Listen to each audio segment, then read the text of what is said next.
Welcome! Thank you so much for joining me on the Socially Delightful podcast. I'm Jewel, human connection enthusiast and your host, and this show is all about delighting in yourself, delighting in socializing and in others, and creating truly supportive, delightful friendships and relationships, even in our modern world with our modern stress. In this podcast, we have fun creating a new culture of living in social delight. Now let's dive into how we're going to do that today. Hello. Welcome everybody, and welcome to my friend and somebody that I really look up to in business, Danielle Savory. Danielle Savory is a master certified coach who helps women experience more turn-on and pleasure in the bedroom and beyond. Over the last decade, she has helped thousands of women revitalize their entire well-being and tap into the pinnacle of personal growth through the lens of sexual and sensual pleasure, using her expertise in neuropsychology, mindfulness, and somatics. I'm ecstatic to have Danielle here. I was just telling her before we hopped on, but I have looked up to Danielle for years. We met, oh my gosh, at this point, like 4 or 5 years ago. Isn't that crazy? Yeah, it is. It does not seem like that long.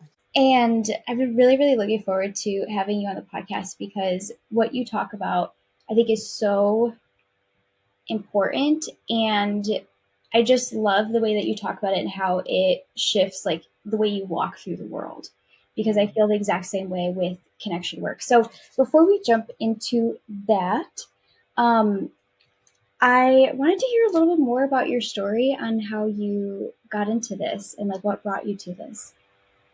Yeah. So, I think we always look back on our lives and we're like, how did I even end up here? Because it's not like when I was a little girl, I'm like, I'm going to be a sex coach someday.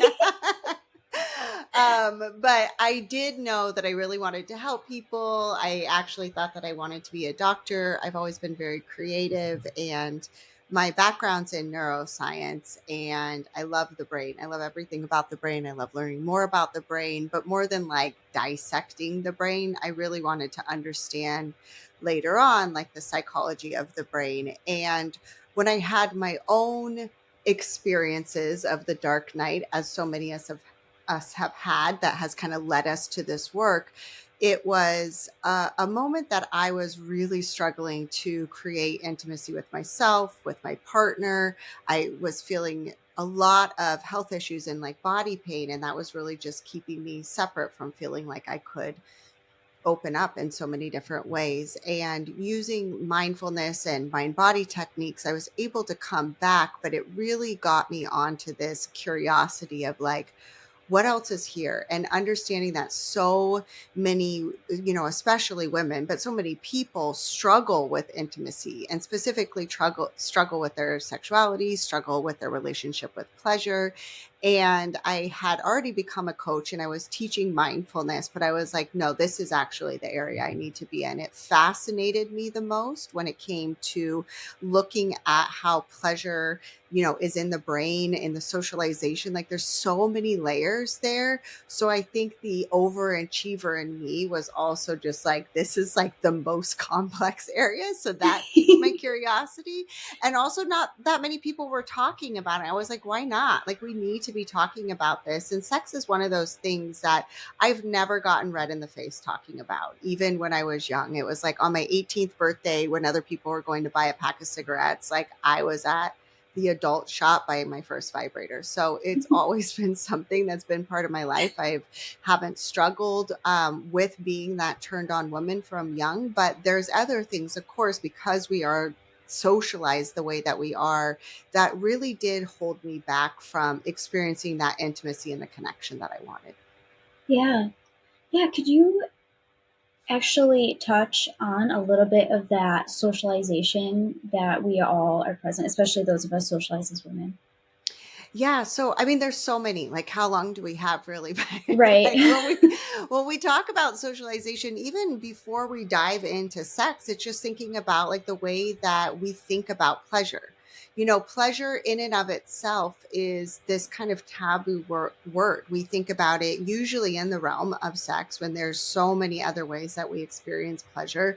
We think of it as a reward. We think of it as a nice to have, a luxury. And then even when we do give ourselves permission to have a pleasure, it is labeled as a guilty pleasure. And so, just like the way that we think about pleasure, it is kind of this thing that's off limits for most of us, or maybe if it's not off limits, we don't have time for it. We don't make time for it. It's not important. It's not vital.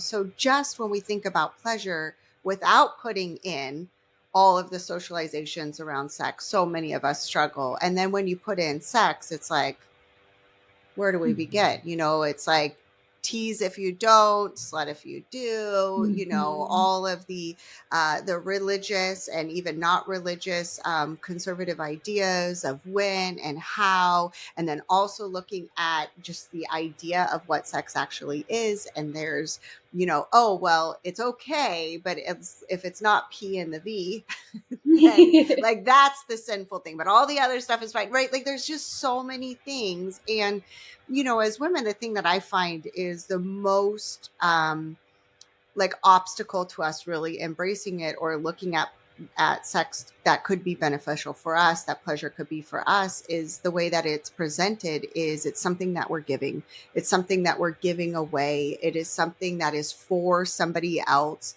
Even the way that we talk about virginity, it's like, who did you lose it to? Like it's somebody that you give away, who, or did she get it, did she give it to you, did you get some, right? It's like the way that it's even just talked about in just culture and language, it is like something that we are relinquishing, something that we are losing, something that is taking energy and effort away from us and benefiting somebody else, rather than like, is this something that I'm getting? Is this something that's fueling me and energizing me and lighting me up? It's very rarely, if ever, talked about when we speak about, female pleasure and women's pleasure as something that is truly for us. Yes. Oh my gosh. Okay, there was 1,000 things that you said right there that I'm like, yes, oh my gosh. And that's the same with connection. That's the same Mm-hmm. with friendship. Like, oh, I don't want to go out and make friends or like put that effort in because I'm extending that. Like, I'm not getting that Mm-hmm. in return. And I love that you said so much about pleasure because knowing your work, like, I know so much. It's about like the way you experience your life, right? Yeah. And I think all of us have been sold some bullshit about like Yes. we need to hustle, we need to do all of this stuff, and like you said, it's a nice to have. Like we're too busy for it. Other things come first, and I just think that's so sad, and like that bullshit Yeah. that we've been sold because it really robs us of being present and living like the one life that we really have. And when we think about that and we think about, oh, again, like there's 1,000 things that you said about it being energizing and fueling because the same goes for connection. Like when you feel connected to people, Yeah. you literally, your body responds to stress differently. Your brain, right? Yeah. Like there's so much around all of this. So I'm so glad you said all of that.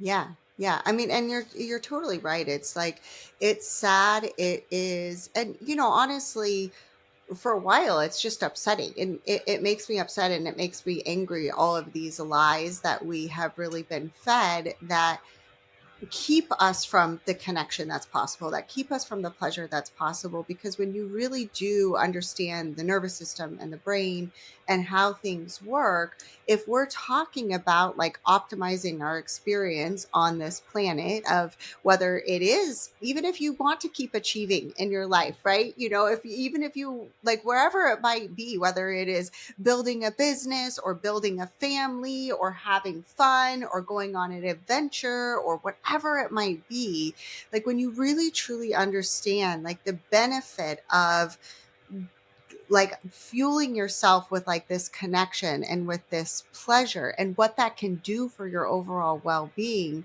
it's like, why would we deny ourselves that? Like when we look at like on the flip side, what happens when we don't have that, it is, it's wildly like it's suffering, it's painful, Yeah. it's disconnect, it's frustration, it's annoyance, it's anger, it's like all of these things that we all as a species in society don't want to experience all of the time, yet we're not really pursuing the kind of relationships, the kind of connection, the kind of pleasure that we could be, that would be satiating so many of the world's sufferings. Yes. Yes. It's so good. I love the way you're speaking about this because, in my opinion, it's also very balanced. Like, there's stuff in our world going on right now. Like there's reasons why a lot of us are overstimulated and stressed. Like, one, with the way we have been socialized and the way our culture currently is right now. Like, I like to say, like, we really put ourselves in like a culture of isolation. We really put Yeah. ourselves in like a Yeah. culture of not experiencing pleasure.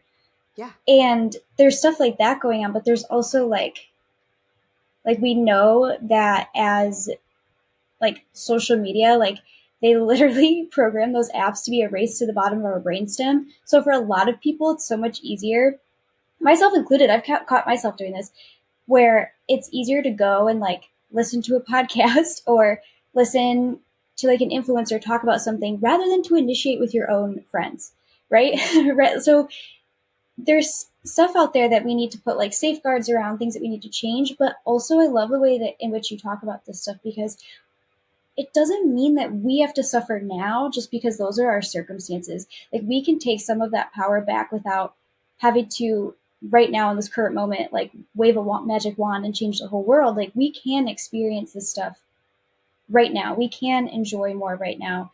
We can relax into our bodies. We can feel pleasure and connection and walk through the world that way. So I Yeah. love the way you're talking about it. Absolutely. Yeah. So, one thing, and I'm experimenting with this too, but I just think it would be really fun because I I always joke like it's kind of funny that I'm starting like a self-help podcast because I really like let go of a lot of self-help. Yeah. um Yeah. yeah, a lot of that work. So I was like, I really want this podcast to like be fun and people to be really moved. And I know that that happens like through storytelling. And so Hmm. there's a couple stories that I want to ask you more about, Danielle. So one, um, I know that you came into this part of because of your relationship to your own pain and to be, you said before, like becoming friends with your pain. And so I'd love to Hmm. hear like the story about that, and then I'll ask you the other one in a second. Yeah. So, I think pain is this unique opportunity for us to really develop a deeper connection, and or on the flip side, develop a way to be the most isolated you've ever been. And when I was experiencing a lot of pain, I was bedridden for the better part of 2 years. And there were so many things that were going on during this time in my mind, right? Of the way that I looked at my life, the way that I looked at my relationships, from feeling so upset and really like I got the short end of the stick. Like I was in my, mid 20s. All my friends are learning, going out and like running marathons or building their careers or building their businesses. And I wasn't able to work anymore because I couldn't do my just tasks of daily living. And going to this like really dark place of like, why me? This isn't fair. Nobody understands me. So that alone created this extreme isolation from the rest of the world, because this thought that like nobody gets what I'm going through, like nobody understands this, and also like I'm not really a fun person to hang out with. Like this thought of like, because I'm hurting so bad, I can't do all of the things that they're wanting to do, or I can't participate in life, or I don't really have anything to offer because most of my day is spent in bed. So, like, how am I going to talk about my adventure? How am I going to talk about what I do at work? Like, I just felt like I had not only nothing to talk about, but I just wasn't able to do the things that people are doing. And so pain can really create this like barrier, this barrier between you and the rest of the world, because you kind of feel like you're on this island all by yourself. And it also created, an isolation between me and my body, because my body at that time was the enemy. I looked at my body, it was like, I think that most women, especially women of my age, we have we grew up in such a toxic culture of rejecting and shaming our bodies to begin with. So that was always present. But then this was another layer. Not only did it not look the way that it was supposed to look, or, the picking and prodding that happens with body image and that sort of thing, but now it didn't even allow me to follow my dreams. It was keeping me from having friendships that I wanted to. It was keeping me from connecting with my husband in a way that we had always found connecting to. It was keeping me from being able to walk my dog or go on hikes or be out in nature. Like, it literally seemed like it was the reason for all of my misery. And at the same time, we were trying to get pregnant, and I had lost 2 pregnancies during this time as well. And again, it was like, how can I do this? Like, how can I love this body that is literally keeping me from every single thing that I want, that is keeping me from love, from friendship, from, being a mother, from being a creator. Like, it felt impossible to even like look into a world where I was friends with this body. And that is where it started, of course, right? Because where I found, and through my practices, I was like, when I reject my body, when I feel pain, all of these things, not only do I feel isolated, but I feel more pain. And so it was having to like lean into this connection and look at my body almost like as another person, which sounds kind of strange, but like kind of putting it outside of myself and being like, oh, you're hurting right now. Instead of like, what's wrong with you? Why are you keeping me from everything I want? You suck, blah, right? Like all the stuff that I was like saying, the vitriol and the abuse that I was flinging at my body every day. I really had to pause and be like, oh, you're really struggling right now. Like, I see you. And just starting this path, and it didn't start with love, but it did start with a leaning in. It did start with a willingness to listen. It did start with this willingness to like create this bridge. And through that bridge, through that listening, through that, like just beginning to be like, okay, you're hurting. That's really hard. Just these soft acknowledgments of what I was going through, then the trust and the connection was able to be built. And it really allowed me to not feel as isolated and start to build that really deep relationship that I have with my body now, where it is truly a self-love affair that I will never give up. It's my best relationship that I have is between me and my body. And so, I think for me, that was such an, later life introduction, I think, and in a lot of ways, very early compared to what most people experience with connection to their body, but like what true intimacy looks like, and being able to not only learn how to accept, but also learn how to love things as they are, even if they weren't the way that you were hoping they would be. Oh my gosh, yeah. Wow. Thank you so much for sharing that. I feel so deeply touched by that story. And I love the way you spoke about it as well, like these soft acknowledgments, because even if somebody can't relate, to having like a chronic illness or something like that, they can relate to being in pain. And Yes. when we are in pain and we add that, oh, this shouldn't be happening, I shouldn't be feeling this way, this is a big problem, it Yeah. makes it so much worse. But when we can softly acknowledge it, like you said, that alone has changed my entire life. And like you Yeah. said, it creates that trust and that relationship with yourself. Like, because we hear this so often, like your relationship with yourself, connect to yourself, have a good relationship with you. And I think what that really means, like if we really were to like boil that down, is to have like a loving relationship or a soft relationship with your emotions, Hmm. like with your pain, to relate to yourself in a way that is supportive, relate to Yeah. your emotions, your fears, your thoughts. And that helped me so much because I did an episode where I told um, two of my friends how I made them my friends using friendship science. I had never explained it to Yeah. them. Well, Yeah. I never explained it to them soberly. But anyway, so I explained it to them. But I what really helped me do that truly was that I had this relationship to my emotions. I had this soft acknowledgement where I was Mm, acknowledging my pain and my loneliness and my connection gaps, and I wasn't making it wrong. yeah, Same thing with I was like a socially anxious extrovert, which is so painful because like you yeah, just really want to be around people, but you're in your yeah, head the whole time. yeah, And same thing there, like acknowledging that pain, being there for myself, and to not make myself wrong. yeah, That is where honestly the rest of it began. That is where, for me, like the rest of like, oh, I can be delighted by socializing and I can have these meaningful connections.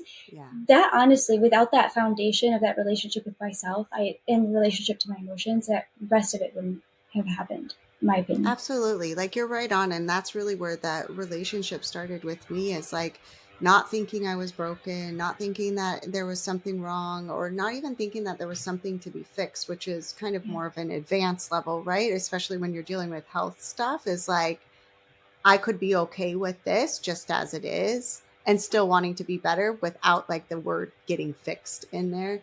But it was that, like you said, like seeing yourself, it's seeing your pain, holding space for your pain, putting, like it was for me, it was putting my hand on my heart and being like, oh, love, like baby girl, you're going through a hard time right now. Like I Mm. see you, just those soft words that allowed the rest of my body to be like, take a deep breath, and it felt like this internal hug. And, for anyone listening, I really want to normalize how hard this is. And for me, it took months to talk to myself that way. And I didn't know it, right? But I was in such this habit of judging myself, of speaking to myself unkindly, of just ignoring myself, of rejecting my wants or my needs or whatever it might be. And so, really, when I want you to understand, if you're listening to this, like it's really normal to not be kind to yourself. And it can be really challenging and it feels really weird and it feels really awkward. And so, what I did at the beginning was I couldn't actually picture myself. I couldn't picture my body. I couldn't picture myself in order to speak because I couldn't find loving words to myself. We were at that kind of a place where I really couldn't find loving words. I couldn't even find accepting or supportive words. But if I pictured that on the other line of the phone or sitting across from me was my best friend, it was easy. And so realizing like at that beginning part, find somebody that you would be like, oh, that's so hard. Instead of like, what's the matter with you? You should just like get up and go do something different, right? Like find that person and use their image, use their presence, use the love that you have for them to start to find the language and the words to speak to yourself. Because as I held her image in my heart and in my mind and put my own hands on my heart, I could easily imagine her having the kind of day that I had and find the words of compassion, find the words of understanding, find the words of encouragement that I couldn't find when I just thought of me on the other end of the line. Yeah, I love that. That's so, so beautiful. And yeah, I like to say to people too, like when we are in pain like that, when and oh, there actually I'm gonna go a different direction because I love so much about how you said like, okay, it's hard. If you are at this space, it's hard. It really is a practice. Yeah. Like it really is a practice, but truly, as somebody who has been practicing this for years, it becomes so much more natural and so much more natural to just be kind to yourself, be there for yourself, not shame yourself. That's really what it is, right? Is those shaming thoughts in those moments. It really is like taking the shame out of it. And it's so funny because when my partner and I got together, um, because of his own past relationship dynamics, whenever I would do something like, like snap at him or something like that, and I'd be like, oh, I don't love that I did that. And Yeah. that would be it for me. Like there was no like shaming on top of it. And he at Yeah. one point asked me about it and he was like, how do you do that? And I was like, well, I know that if I have a reaction that I don't love, if I have an emotion that I like, you know what I mean, don't want to behave from, Yeah. but there's something human and like there's parts of me in there that just needed like tending to. And Mhm. like just to be there for myself in a different kind of way. So and I had done that so much that even in the moment when I would feel something, I'd be like, "Oh yeah," and he was like, how do you do that? You just let it go?" And I'm like, "Yeah, because I trust myself." But it took a Yeah. really long time to practice that and get there. Yeah, it is not something that's easy. And, that's been one of the things since I became a mother, because all of this journey happened before motherhood that was so essential to me. I was like, if I'm going to be a mother, like if I do nothing else, like this is something I really want to teach my girls is like how to speak kindly to themselves, how to forgive themselves for mistakes, understanding that they're going to make a lot of mistakes and just keep going with like such a fierce, like, hand on their heart and like being on having their own back over and over again.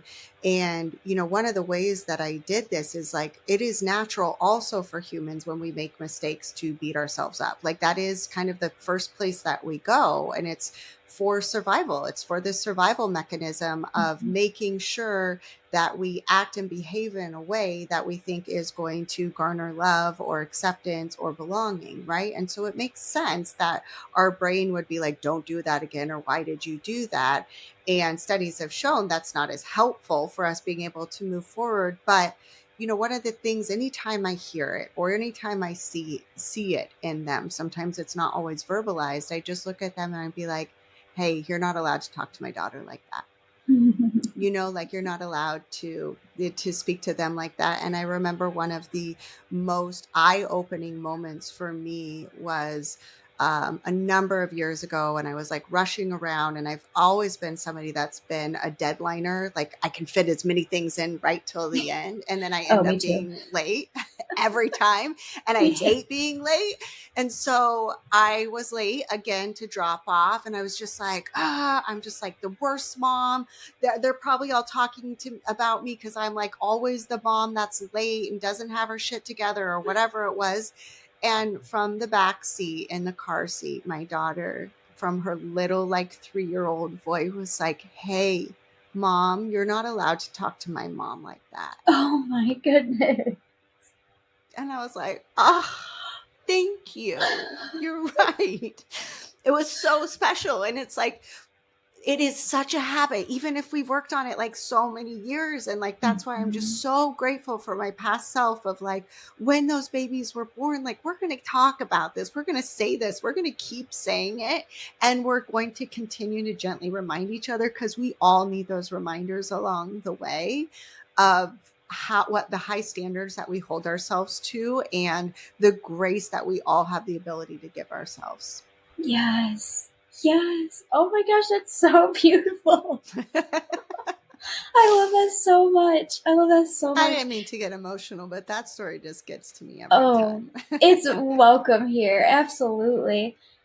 I and I love too the way you said it. It's like part of our brain really trying to make sure and ensure that we belong. And one thing to note as well, and I think I didn't say this earlier, but this is part of the compassion is I don't expect my reactions or my emotions to like initially be like amazing. You know what I mean? Yeah. Like Yeah. our brain, like we are never going to outrun it. The right, it goes like amygdala, emotional part of our brain, survival part of our brain, and Yeah. then that acts first, and then our conscious part of our brain then tags along later. So you're never going to outrun the brain, people, right? Like you're Yeah. always going to have these moments, whatever it is. I loved your example, like, oh, if I shouldn't be doing that, like they're going to all talk about me. We're going to have those moments, and like it's almost like it's the second thought that really matters. Like, oh, I Yeah. see, I acknowledge. Yeah. Yeah. It's the second thought. Exactly. Yeah. So good. So, Danielle, how do you think this helps people like become and take on that identity of the turned on woman? how do I think having compassion? I Yeah, just want yeah, to like how, yeah, how do understand we your think question. that this allows people to then step into like those turned on feelings, like to step into like feelings of pleasure? Yeah. Well, for me, this is really the foundation of all of it. And because of the way that we're socialized and kind of what I had said before about having your own back, stepping into a fully expressed version of yourself, stepping into, and that's really what I think about the turned on woman. It's not like you're just walking around the turned on woman, just to clarify, Yeah. isn't like just ready to like, you know, drop everything and get it on the floor. The turned on woman to me is really just like a fully expressed woman. And turned on also to me means like we're awake. We're awake to like the love in our life, the passion in our life, the connection, the pleasure. And we're not just operating on default mode as most of us are, So turned on means literally like awake to the kind of life that you want and the kind of life that's available to you and the kind of life that you're creating. And so to me, where this having it on your own side or acknowledging where you're at or having your own back is so important in this process is number one, if you don't love yourself, it's really hard to be turned on. So, like, first and foremost, like, this is just like the basic B stuff. Like, loving yourself, of course, is going to allow you to be more fully expressed because you're not constantly editing who you are in the world to be able to get out external validation or having people like you or belong or whatever it might be. So loving yourself is essential if we really do want to be turned on, because otherwise there's not permission. There isn't this permission to be able to go into the place of like, it's safe and okay for me to be sensual, it's okay for me to connect, it's okay for me to express my desires and my opinions and the things that I want, it's okay for me to set boundaries. Like that really does require a fierce level of like, and even if you don't want to call it love, like having your own back, like being Mhm. on your own side. We don't really care about having whether somebody's setting boundaries or not. If we don't care about them, like if they don't mean anything, we're like, I don't care how you treat yourself, I don't even care about you. Right? So it's like when we think about ourselves like that, it's like there has to be this level of like, I've got you, in Yeah. order for us to be fully expressed, in order for us to take these big bold actions in the world and show up fully expressed.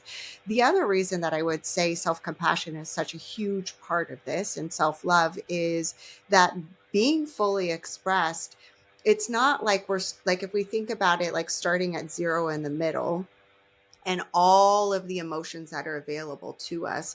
A lot of times, because we're so cut off from our bodies and the ways that we just want to push through and keep going and keep doing, our experience of emotions is very small. It's a very small spectrum. When you become more turned on, more pleasured, when you're leaning into more love, you're leaning into all of this, it equally goes the other way.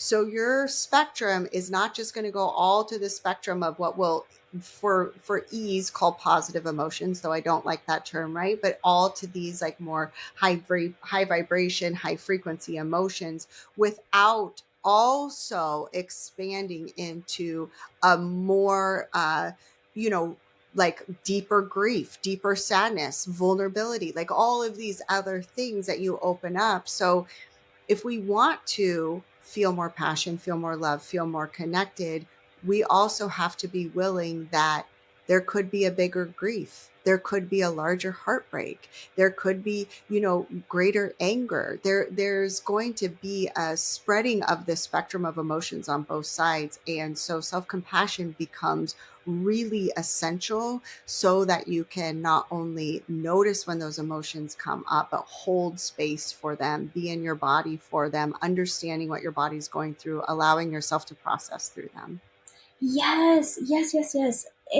It's so good. So good, like being there for yourself in that way. And I love the way that you talk about this in your podcast, It's My Pleasure, when you talk about like this is like your baseline changing, right? Mm-hmm. Like expanding your baseline. So self-compassion allows us to like feel like if again, quote unquote, negative emotions, I'm right there with you. Yeah. The To uncomfortable feel, ones. Let's put it that way. yeah, the uncomfortable ones. I like that. To feel that way, because the same is true for connection. If we are experiencing more of that connection in our bodies to ourselves, to other people, then we're also, right, like putting ourselves out there for more rejection. But it's okay because you know that you're going to be there for yourself and hold yourself in that moment. Now, with the base, this like expanding your emotional range, with Yeah. like changing your baseline around that, I love that you said too, it doesn't mean that like it's like, oh, I'm being turned on all the time. Same goes for connection, because sometimes Yeah. I think people have this little misunderstanding of the work when Yeah. I'm talking about it, because they will almost be like, oh, I'm supposed to be connected to other people like all of the time. And it's like, no, there's got to be times where you are, if you will, quote unquote, like off stage, where you Yes. are not Yes. connecting like with other people. But it just means that you have the arranged and the ability to do so. Like that is more of your habit and more of your normal, like your normalcy, like more of your homeostasis. Because I loved the example you used in that Turned On Women episode about the boiling water, and it's the difference Mm. between, okay, like the water's on the stove and like I can turn it on and like have feel that connection in my body, Yeah. right? I like to say like be socially delighted. I mean, hello, podcast name, but like to be that socially delighted person rather than taking the water out of the freezer. And we don't have Yeah. that emotional range, and we haven't practiced like feeling that connection, that pleasure, being our fully expressed selves. I love that word, that term. It is like taking it out of the freezer. I I love that so much, like expanding that range. Oh my gosh, there was something I was going to say about it, but I just got really excited. I have ADHD, so when I get really excited, it just goes all over. Um, but Ditto. yeah, but what are your thoughts about that?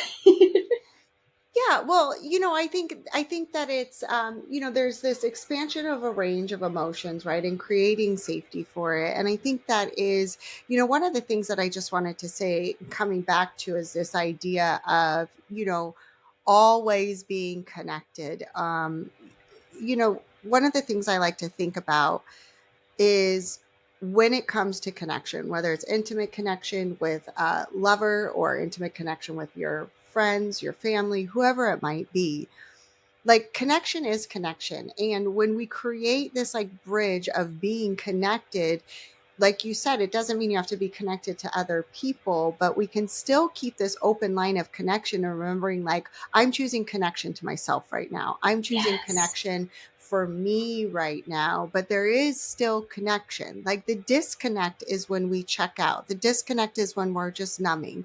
And not to say that you should never ever check out, but really understanding that it's like you can still be connected to you. You can still be connected to your needs, your wants, your desires, what's going to nourish you. And oftentimes that is the connection that we even need more during certain parts of the week or certain parts of the month or certain parts during the day than that connection to the other people in our life. So I just love that you were saying, like connected to other people. And the way that I see it is just like where is that line going out to, like who am I plugging into? And sometimes that wire just loops right back around and plugs right back into me. Oh, that's so good. I love that analogy. I love that so much because I've been really inspired by drag recently, Hmm. like drag queens, and they will be like, okay, it's important to be off stage, is what they say. And they like talk about it in terms of connecting to yourself. But that is so good. Like that wire of where am I plugging into? Because Yeah. when you don't have that emotional range, when you haven't like practiced, like, whether it's like being compassionate or stretching and being more fully expressed Yeah. and being more socially delighted, pleasureful. When you haven't done that, it's, maybe like the cord is like tangled, maybe it's like hard, you're Yeah. yanking on it Yeah. compared to like, oh no, this is ready, I'm ready to do that. And I actually thought about that before we hopped on, like the way you explained like the boiling water in that episode, because before we hopped on And I'm the same way. I'm a deadliner. I think it's an ADHD thing. Like, oh, I can do all of this stuff. So I All was, the things, but the rest of the day I didn't even think of them. But then right before I yeah, have to leave, then I have time to do 18 things exactly, every exactly. time. It's, yeah, I'll be like, oh, I have time for that. I have time for that. And I completely forget like how long things actually take me. But anyway, I was doing that before we hopped on and, and like moving things around and whatever. And I noticed and I was like, oh, I really want to ask Danielle about how she made this more of a habit for her. Because I Mm, noticed that it was kind of a habit for, or it is a habit for me. But I really noticed it in this moment because I was getting things ready, deadlining, trying to get everything set up. And I was like, oh, I'm so excited to talk to Danielle. And like, oh mm, my gosh, she's going to be so good. I can't wait to explore all of these things. And I could feel, like, if you will, like that mm-hmm. cord being like Yeah. ready to like extend out. Yeah. So for somebody that's like, okay, amazing, beautiful, how do I do that? Like, what Yeah. would you say that somebody could do to like make this more of a habit? Yeah. Well, I think I'm gonna go a little woo here for a second. And I honestly feel like it's about energy, right? And creating energy. And what do we have the energy for? And when we really think of like, on our phones, we see that battery level all of the time. But understanding like what is depleting your battery, like what is sucking your energy. And, you know, there's this saying of like where you place your attention is where you're putting your energy. And Mm-hmm. like so it's like even with thoughts, like we can say like what's depleting my battery, it's like, oh, because I have all these things to do. And it's like, well, maybe a little bit, but that's actually only 1 to 2%.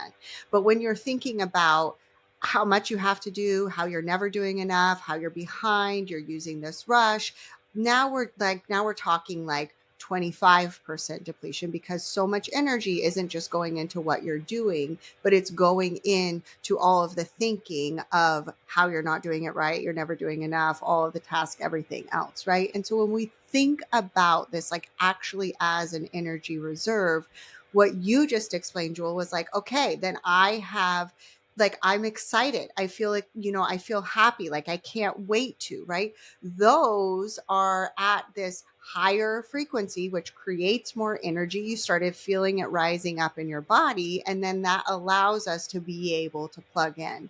So when we really think about it, this as like this rising energy through our body, what we have available to, we have to increase our awareness, number one, of where we're placing our attention most often and what is feeling depleting, whether it's people, things, thoughts, belief systems, ruminating, catastrophizing, all of this stuff that is just sucking your energetic source. And when I talk about plugging back in, like really what we're doing is we're plugging back into an energy source even outside of ourselves, right? Like this energy source of like fueling ourselves up, bringing it into our body so that we can feel more like prepared to go about our day. And I mean, being a sex coach, I think one of the best ways to refuel your battery is through intimate and sexual connection. This is a source that we have in our bodies that we're wired for so much pleasure. And when we can utilize it in this way and being really intentional of like, this is for me, it creates vast amounts of energy, whether you're partnered or not partnered, in your body that you can actually harness to be able to use in other ways. But there's other things. There's presence, there's mindfulness, there's meditation, and I would lightly say exercise, like these types of things, but are you looking at exercise because you're trying to fix yourself? Are you looking at something that Mm-hmm. you have to do, that you should be doing, that you're dreading doing? Well, guess what? A lot of those energetic benefits are being kind of like null and void because of the way that you're approaching. So it's not just actions we're taking, it's the intention behind our actions, which are either going to help increase and fuel you and create a larger energy source, or they're going to deplete you. Like when I look at my kids as like a drag to hang out with, guess what? They become a drag and they deplete me. Right? When I'm like, Yes. it's their last day of school today, I get to have a half day with them. I saw some other mom complaining about like half days, and I get it. Like I've been there before and I know how much that depletes me. So Yeah. I decided today when I woke up, like, I can't wait to see those little faces when they got done with their year, like this year of school. I can't wait to like hear like everything that happened and see them at the ice cream social and look at all of the projects that they're bringing home that they made throughout the day and how excited they are. And just thinking about it that way. And it's not just like positive thinking, like, oh, cheery and sunshine all the time. It's like getting intentional because it matters to me. Like, how do I want Mhm. to feel? I'm the creator of this. I am the one that can plug into a source that's either going to fuel me or I can plug into something that's going to deplete me. So, what am Yeah. I going to choose? Yes. So good. So good. I love that you said it's not always like positive thinking, because sometimes it's like those like smaller thoughts that really make a difference. But I also love what you said too, of like, okay, is this going to deplete me or not? Because the same goes for sex, right? Or Yeah, for friendship. Like, yeah, it becomes a chore when yeah, we're coming at it from like a depleted energy, like, oh, I have to go and do this thing. yeah, Same goes for friendship. Like, I am telling people, like, when I'm talking to people about being a connection coach, I'm saying, like, I don't want to just help you have more social interaction. You don't need more interaction. You need to feel more connected. But the yeah, reason why it becomes just like an interaction or a chore, or like, I've literally told clients, like, stop reaching out to your friends on your to-do list. Like, you're treating yeah, it like a chore, right? yeah, Like, and the same goes for sex. Like, if you come at it from like, and it could be as simple, like a simple little thought of like, oh, it's possible like this could feel really good, or it's yeah, possible that like this could be really energizing, like, then it is. yeah, Now, so good, so good.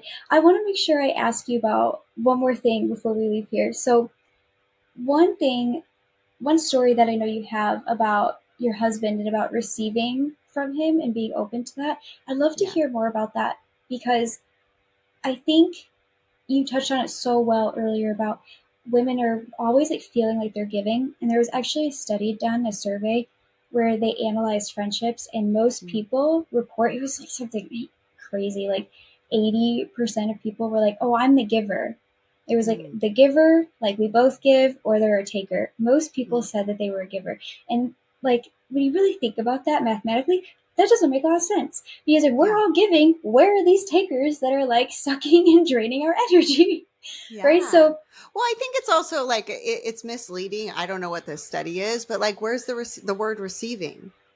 ooh, yeah, Right? Because I wouldn't consider myself a taker, but I'm definitely a receiver, because taker has such a negative connotation that I feel like that study in and of itself, not to take away from the fact that it's a giver, but also let's talk about like the language of feeling like receiving is very different than so taking. true, Taking so is so true. self-centered, and receiving really is a reciprocal relationship between a trusting relationship. Right. And of course, as a woman, if you're seeing that question, you're not going to want to like You're put, oh, I'm a never gonna taker, say when, I'm a taker yeah, unless we're you're just socialized to like, be nice. Oh my gosh. yeah. But anyway, Yes, yes. talk to me a little bit more about like how you opened up to receive and what that was like, because it's truly the same when it comes to friendship as well. It really Yeah. is. But anyway. Well, I won't get too graphic with this because it's definitely a sex story, but I will say this. Like I said, I've been comfortable with my sexuality, but doing more of this work, there were so many the areas that I felt like I wasn't really comfortable in, that I was holding back from. It was so much easier even being the giver and realizing like how much pleasure I received by being the giver. But just laying back and allowing myself to receive pleasure, like letting all of the focus be on me, like that felt so uncomfortable. It felt like wrong. It felt like, oh my gosh, like I don't even want to, like what should I be doing? Like it just didn't feel right.